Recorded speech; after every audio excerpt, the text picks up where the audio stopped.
pertanyaan saya, apa semua sudah merdeka dari dosa? Dari rumah tadi ada yang berantem sama istrinya. Ngakulah. Saya paksa ngaku. Ya. Oke, karena ini bicara merdeka, tapi saya ingin mengatakan banyak orang Kristen merdeka tapi masih terjajah. Benar?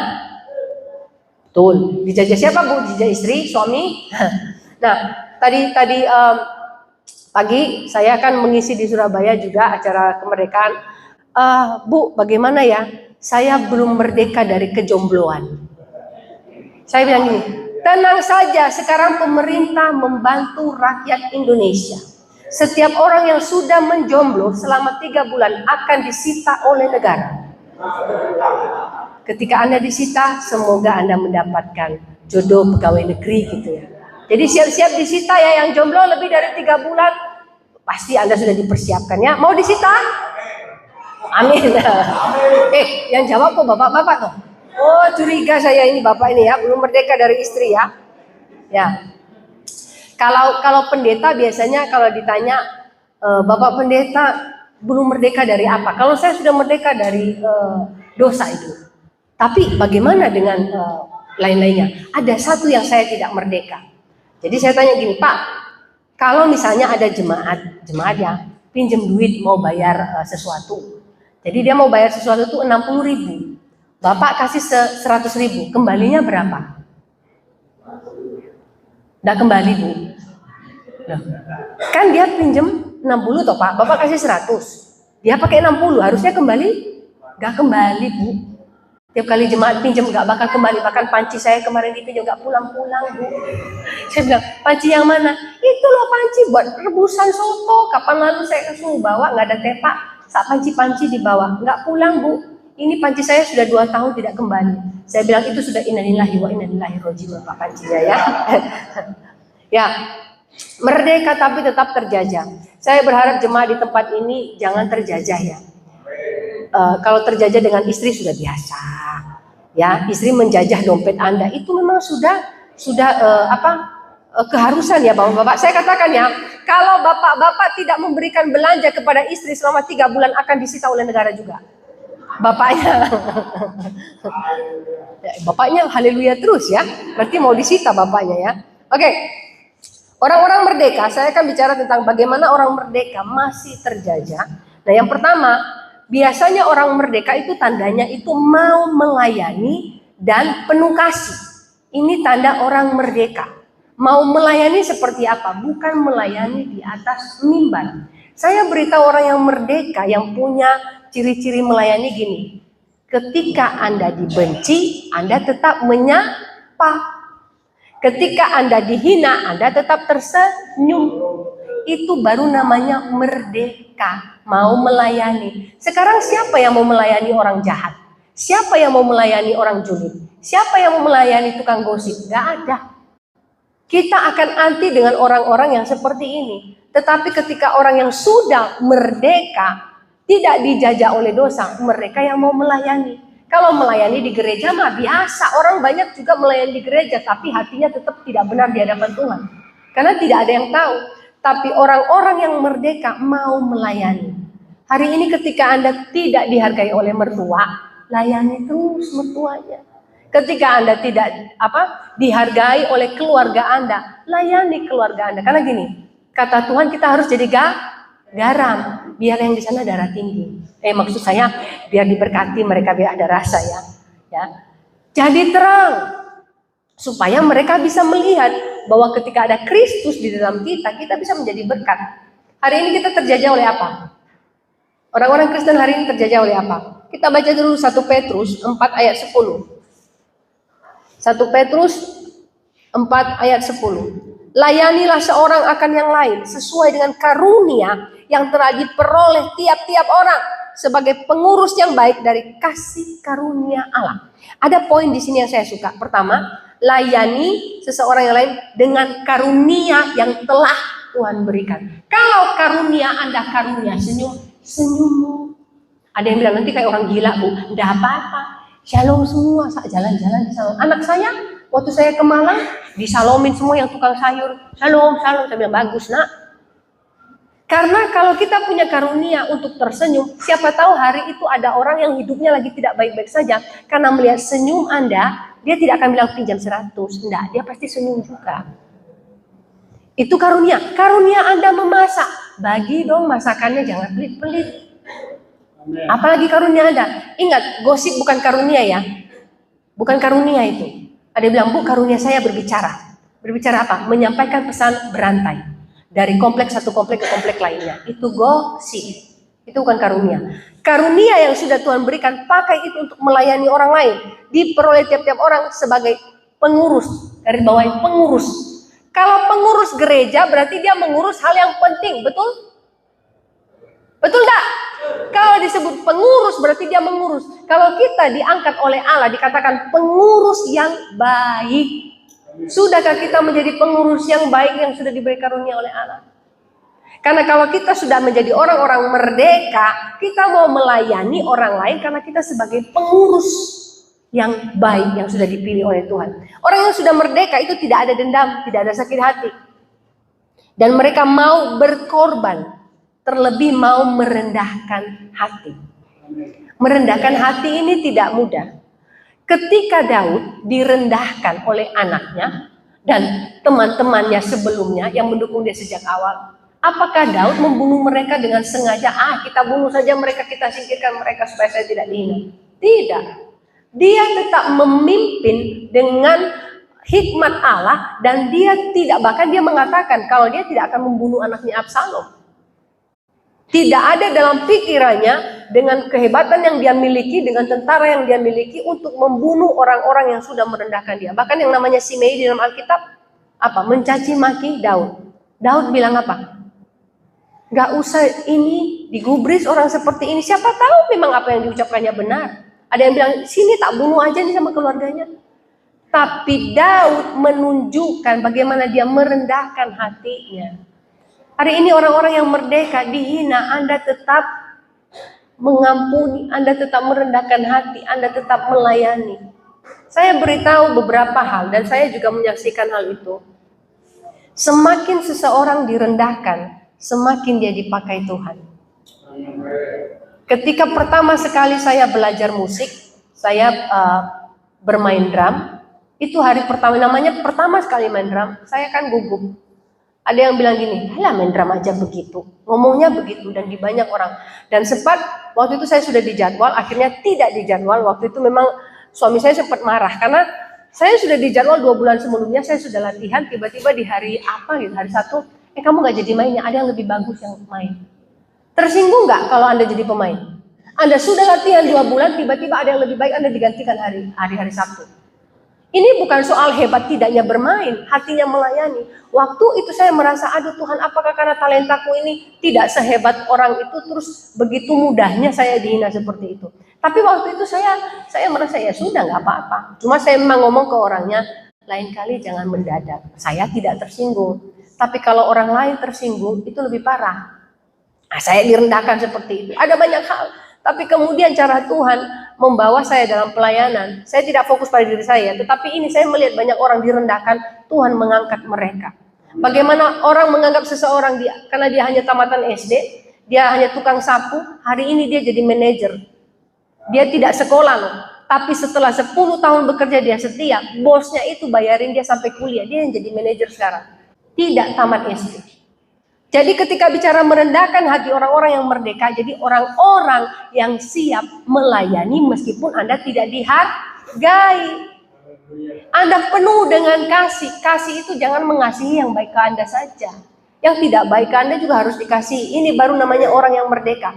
Tidak dijajah oleh perasaan, tidak dijajah oleh baper, tidak dijajah oleh sakit hati.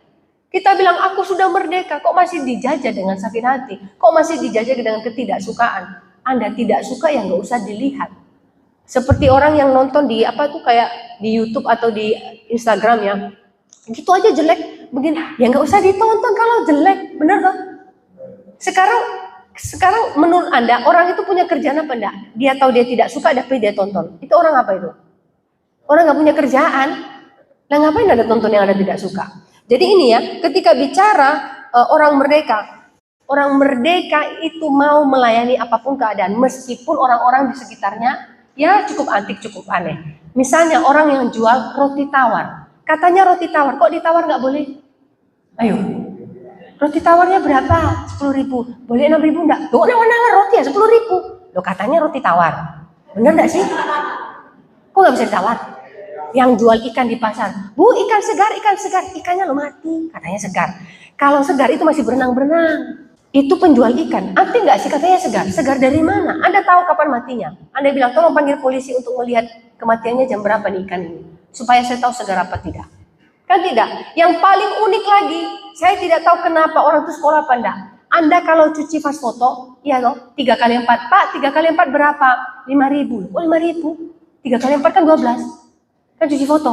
Itu nggak masuk akal Bapak itu. Pak berapa ini 3 kali 4? Oh 5.000 loh, Bapak ini 12. Aneh toh.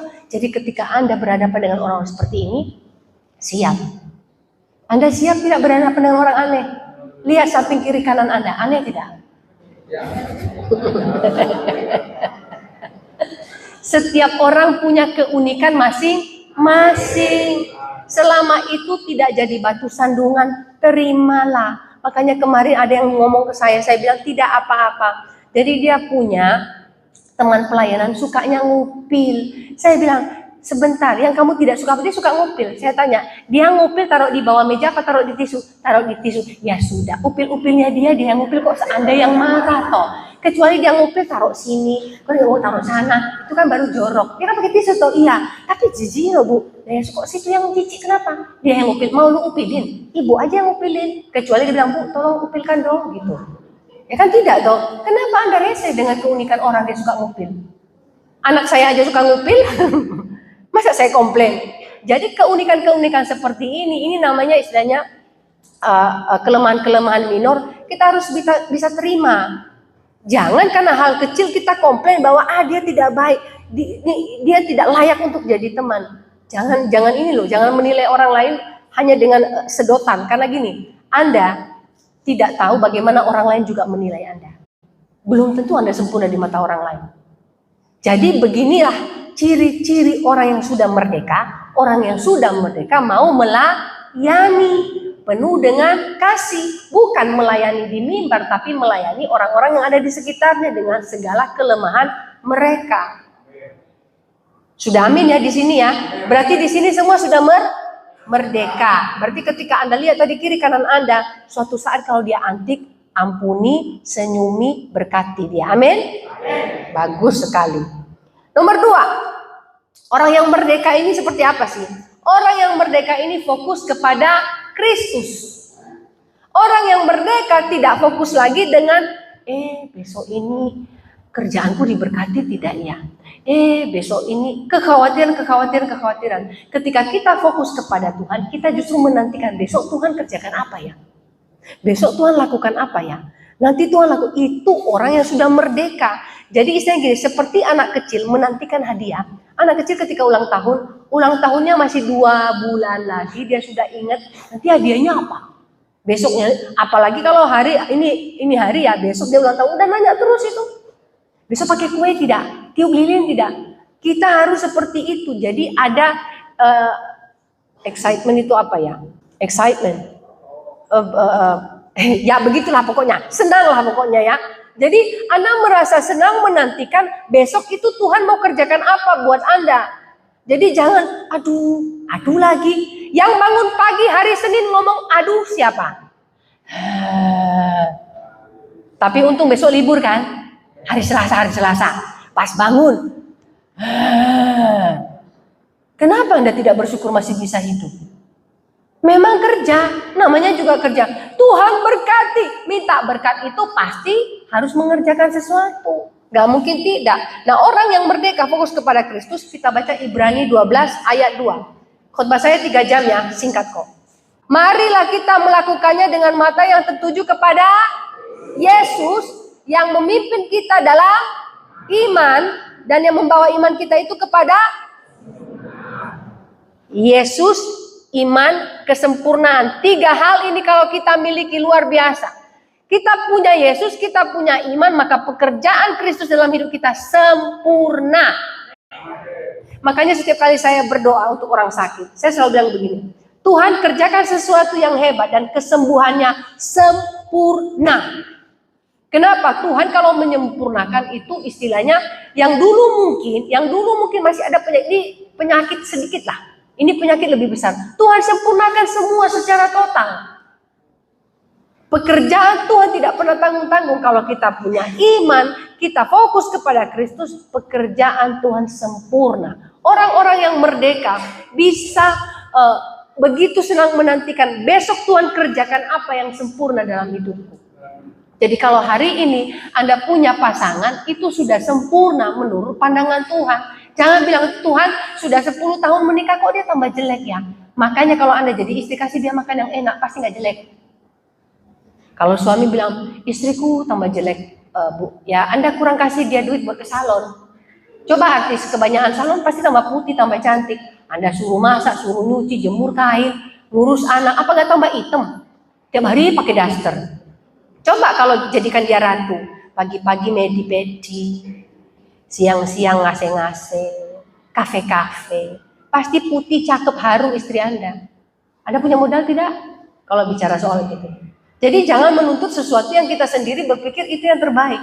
Ketika bicara fokus kepada Kristus, kita bicara bagaimana Yesus akan bekerja dalam hidup kita dan kita senang untuk menantikan besok ada apa Tuhan. Besok Tuhan mau kerjakan apa dalam pekerjaanku? Besok Tuhan mau kerjakan apa dalam usahaku? Besok Tuhan mau kerjakan apa dalam sekolahku? Jangan bilang, Tuhan besok aku mau lihat dia putus, jadi aku bisa nembak dia.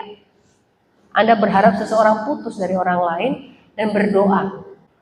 Bicara pekerjaan Tuhan sempurna, jangan batasi Tuhan dengan cara kita memandang. Begini, Anda mau diberkati. Anda bilang, Tuhan, aku butuh dana 3 juta. Berkati Tuhan. Ngomong 3 juta terus. Misalnya untuk beli A misalnya.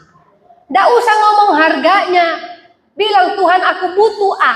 Aku percaya Jehovah Jireh. Tuhan kasih Anda bisa 6 juta, 2 kali lipat, 3 kali lipat. Kalau doanya tidak membatasi Tuhan. Tuhan, aku mau ini sehat, itu sehat, anak sehat. Gak usah, bilang aja Tuhan sempurnakan pekerjaanmu dalam kesehatanku. Maka Tuhan akan mengerjakan lebih dari yang Anda minta. Kalau Anda hanya minta Tuhan sembuhkan mahku, ya mahtok.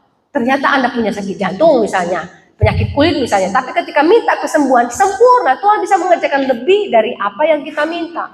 Itu kalau kita menjadi orang merdeka yang fokus kepada Kristus. Nah, fokus kepada Kristus ini bicara gini, jangan fokus kepada dunia. Orang yang fokus kepada dunia kerjanya minta terus. Siapa di sini yang kalau doa diawali dengan meminta? Tuhan pinjam 100. Tuhan berkati, berkati terus kapan ucapan syukurnya? Itu keliru loh ya. Tuhan, aku mau jadi orang kaya hanya dengan goyang kaki. Dan Tuhan berkati dia jadi tukang jahit. Loh, Tuhan kan mau kaya jadi, katanya mau goyang kaki ya jahit lah begini. Salah lagi Tuhannya. Ya sudah Tuhan, yang saudaranya bilang, nah makanya kamu salah doa. Lihat doa saya, Tuhan berkati saya. Duduk saja maka saya dapat uang. Dia jadi penjaga toilet. Tiap orang lewat kasih duit. Salah lagi. Karena dia batasi Tuhan, duduk saja. Makanya kalau doa jangan batasi Tuhan. Hati-hati di sini kalau berdoa Anda batasi Tuhan. Anda merasa Tuhan tidak menjawab, itu yang terbaik loh. Jadi banyak orang meminta hal-hal yang tidak masuk akal yang menurut dia karena Tuhan itu mampu melakukan segala perkara. Yang terakhir ada orang paling suka, Bu, saya mau jadi bos, memerintah kerjanya. Beneran diberkati Tuhan, dia jadi tukang parkir. Mundur, maju. Kan memerintah. Katanya mau memerintah, salah lagi Tuhannya. Tuhan bilang, lah memerintah. Kalau bos di kantor itu kerja, bukan cuma memerintah. Dia membuat agreement dengan pengusaha lain, dia minjem uang ke bank untuk usahanya. Mana ada bos yang goyang-goyang kaki, kecuali dia hampir kena stroke, dia goyang-goyang begitu. Nggak ada bos. Maaf, saya mau tanya, ada bos nggak yang kerjanya duduk tok? Gak ada. Dari awal dia sudah mengerjakan sesuatu dengan susah payah. Waktunya ketika dia sukses, dia menikmati. Orang bawah hanya melihat enak ya jadi bos. Ya itu doanya. Saya mau memerintah, ya, jadi tukang parkir. Enak toh? Coba, tukang parkir, Anda kalau bilang mundur-mundur, Anda maju, dia marah gak? Marah, saya pernah dimarahin. Oi. Saya nggak tahu, oi itu apa. Saya melihat dari kamera kok ada pot bunga, saya nggak mau. Terus dia, oi. Bapak ini tukang parkir marah-marah. Terus saya bilang, Pak, ada pot bunga. Masih jauh. Ya, saya yang punya mobil kan mikir, aduh, kalau terlalu dekat dengan pot kan saya tidak mau, saya diperintah. Daripada saya dimarahin, saya mundur. Bilang, begitu Bu, begitu. Oh iyalah sudah, saya diperintah.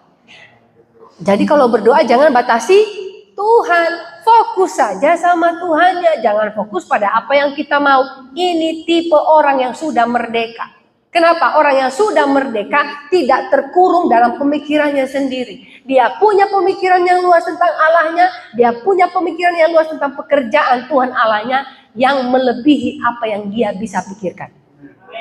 Itulah berkat kita. Kenapa disebut kita orang beriman? Iman itu percaya tapi belum melihat. Sekarang dari mana Anda bisa beriman kepada Tuhan kalau Anda sendiri belum melihat hasil doa? Karena memang itu namanya iman.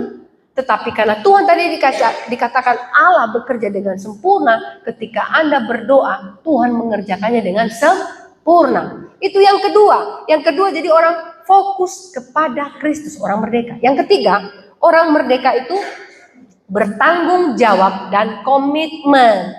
Tanggung jawabnya itu seperti apa?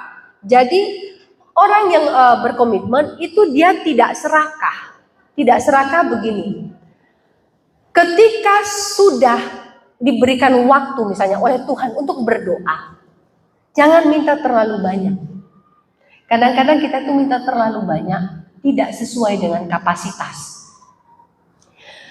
3 bulan lalu akhirnya ada seseorang motornya ditarik.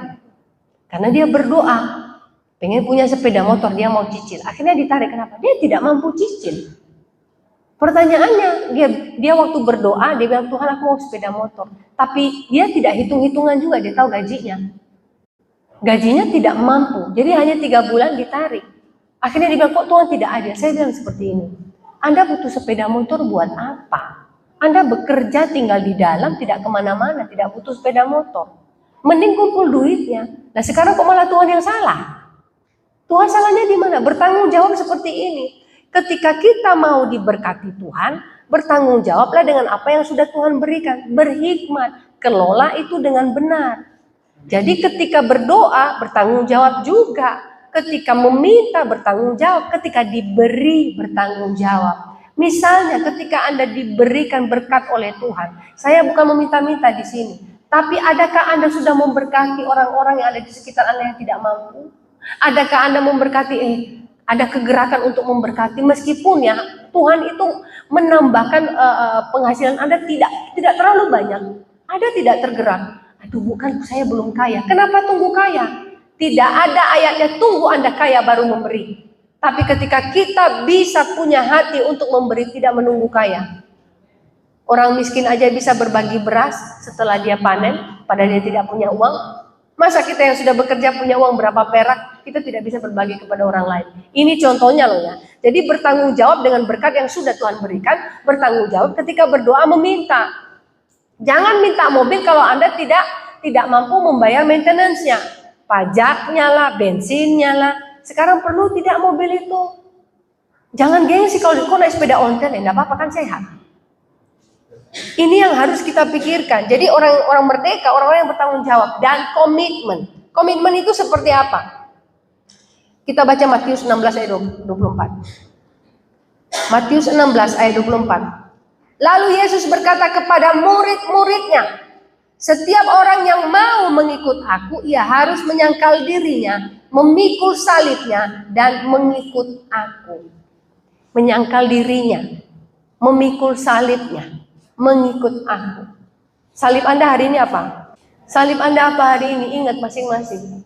Pikul itu. Karena tanpa salib kita tidak akan menjadi memanggil nama Kristus. Tanpa salib kita tidak akan menderita di dalam Kristus. Tanpa salib kita tidak punya pengharapan. Justru salib itu yang memberikan kita pengharapan. Jadi orang-orang yang sudah merdeka punya komitmen. Komitmennya apa? Pikul salib. Masa susah sedikit Anda komplain? Hei Tuhan, kok Anda marah sama Tuhan? Dia itu berdoa karena anaknya yang pertama itu keluar dari sekolah, udah dibayari uang sekolahnya, nggak tahu kenakalan remaja gitu lah. Kemudian dia sudah berdoa buat anaknya itu ikut-ikutan itu loh, yang jual-jual apa kayak narkoba, saya nggak tahu namanya disebut gitu, udah ditangkap, udah dipenjara 3 bulan kalau nggak salah ya. Kemudian sudah keluar, anaknya disuruh sekolah lagi nggak mau, terus dia kerja. Ya pokoknya bertahun-tahun anaknya tuh jadi preman, tidak mau ini. Dia sampai bilang begini, sampai enek aku berdoa buat anakku. Ingat, ketika doa kita belum dijawab, komitmen untuk terus berdoa. Jangan enek dengan doa. Doa tidak bisa bikin enek. Doa itu komunikasi dengan Tuhan. Kalau kita berhenti berkomunikasi dengan Tuhan, maka kita tidak akan melihat karya Allah yang besar. Amin. Hari ini apa yang sudah Anda doakan bertahun-tahun belum dijawab. Percaya, Tuhan tidak tuli, Tuhan tidak menunda, Tuhan tidak pelit. Tuhan pasti menjawab.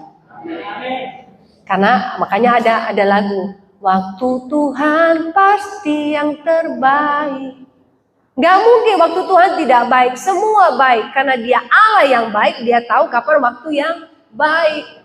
Tapi ada yang bilang, tapi Bu, hari ini aku kok happy, tiba-tiba ketemu orang itu suasana jadi tidak baik. Yang membuat suasana tidak baik karena hati Anda, bukan orangnya. Orang gila-gila mah gila aja. Kenapa Anda ikut ini? Anda ikut bingung. Nah, waktu itu saya kemana ya?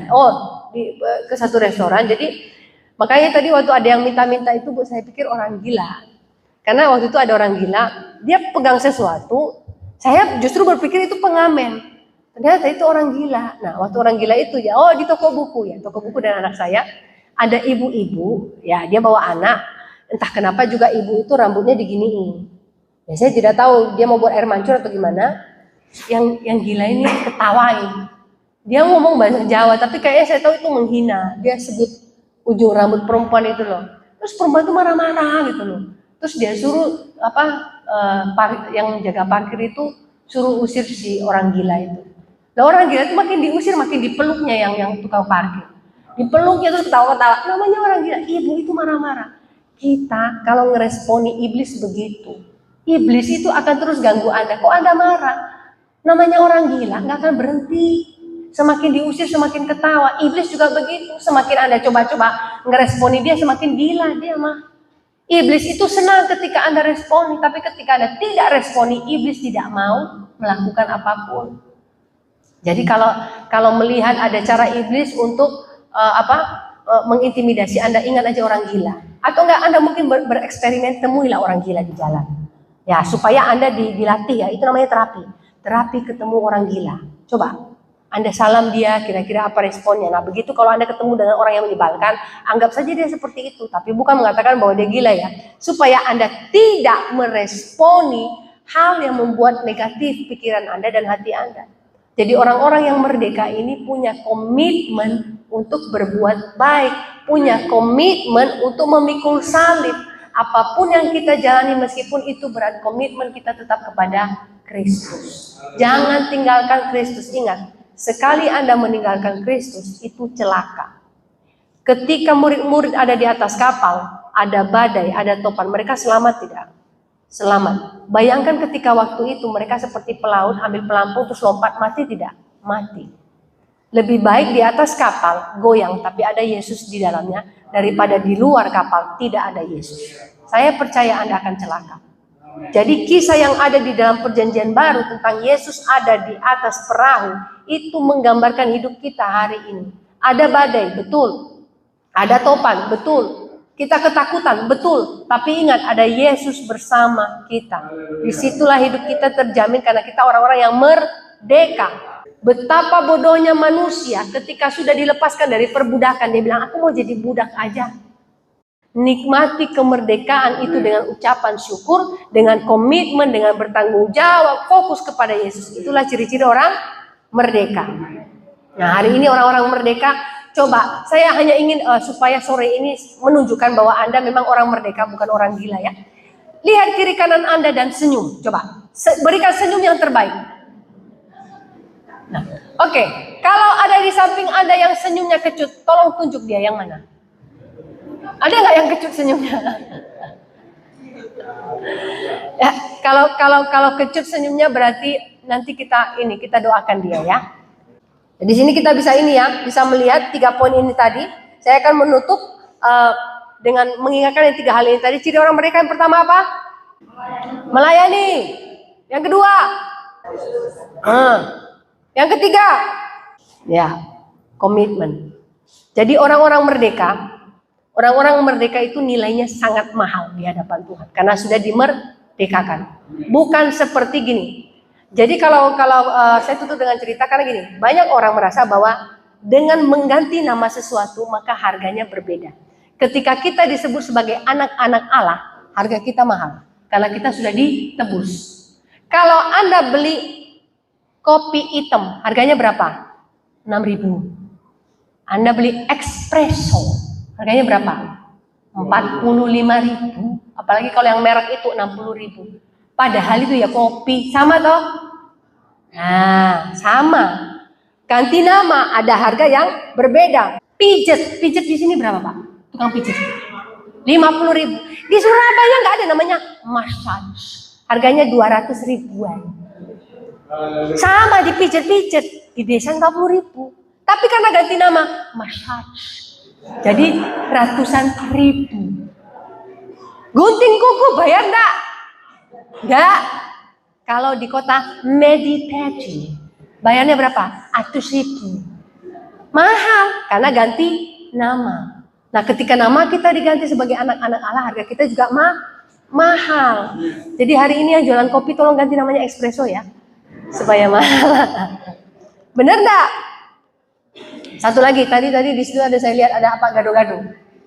Gado-gado di sini berapa, Bu? Hah? 15.000. Di sana 70.000. Tahu namanya apa?